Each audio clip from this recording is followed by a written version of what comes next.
আপসহীন দেশের উন্নয়ন উৎপাদনের কর্ণধার বিএনপির বিপ্লবী চেয়ারম্যান জনাব তারেক রহমান, উপস্থিত নেতৃবৃন্দ, উপস্থিত মেহেন্দিগঞ্জ, হিজলা, কাদিরহাট সহ বরিশাল বিভাগের সকল পর্যায়ের নেতৃবৃন্দ, জনসাধারণ ভাই ও বোনেরা, আপনাদের সকলকে শুভেচ্ছা জানাচ্ছি, সালাম জানাচ্ছি।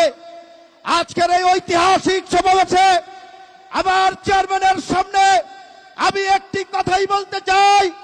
মাননীয় চেয়ারম্যান সাহেব, এই বরিশাল নদী বিধৌত এলাকা, আমাদের অঞ্চলগুলো প্রতিনিয়ত ভেঙে যাচ্ছে, চোখের সামনে বাড়িঘর ভেঙে যাচ্ছে, বাবার কবর ভেঙে যাচ্ছে, মায়ের কবর ভেঙে যাচ্ছে।